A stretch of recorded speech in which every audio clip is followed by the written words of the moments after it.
Today's message I have taken from John chapter 8, in which Jesus says, the authority of judgment is not given to us, and we are no one to judge anyone on this earth.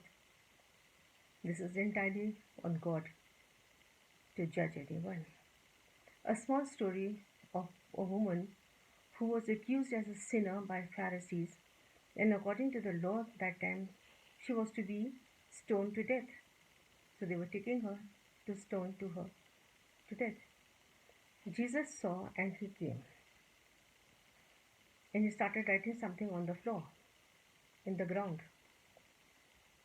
And what he was writing was, whoever has never sinned, cast the first stone. The conscience of these people just did not allow them to throw even one stone at her. And then Jesus got up and asked the woman, where are your accusers? She said, all are gone. They were accusing you. Yes, she said.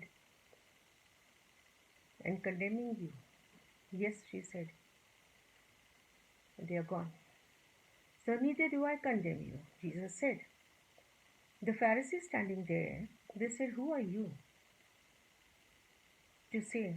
Just saying by that you are not condemning her doesn't give you an authority.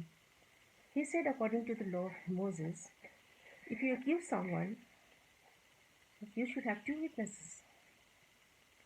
So I have those two witnesses. One is me, and the other is my Father who's with me. And they said, who's your Father? He said, you don't know me, so how will you know who my Father is? You judge according to the flesh, and I judge the heart of a person. So condemning someone is not correct. To say this is bad and that is bad, and she is wrong or he is wrong and we are right, is not correct. Leave that to God to judge. Another example I saw in Luke chapter 7,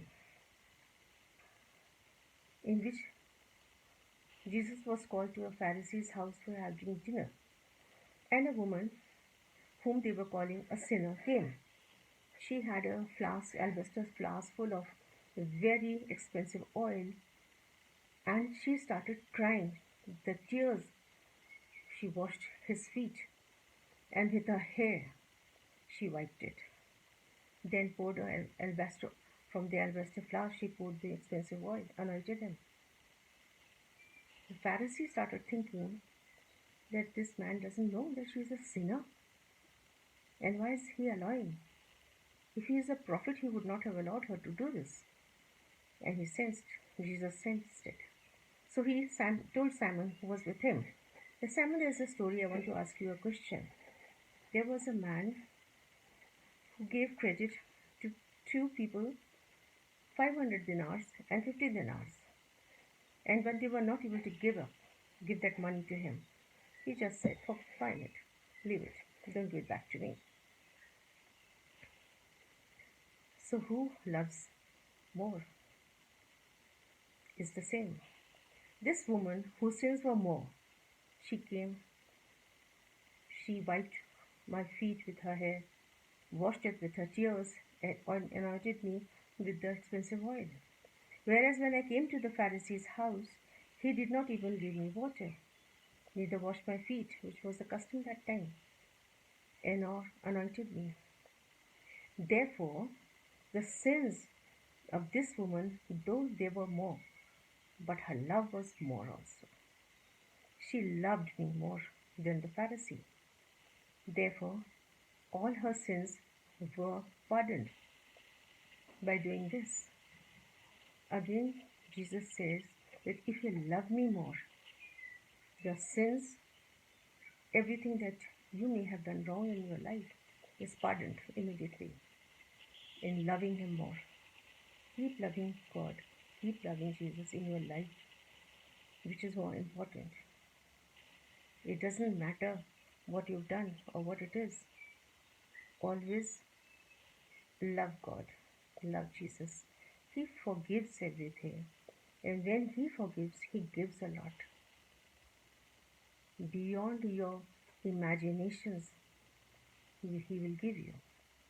There is a small message that don't keep condemning people, like the Pharisee was condemning this woman to be a sinner. Like before that, also, they were stoning another woman, calling her an adulteress and killing her with stones. We are no one to judge. The judgment is not in our hands, it is with God and His Son, Jesus Christ. A small message from me here. I'm Anita Binepal from Missouri. Thank you.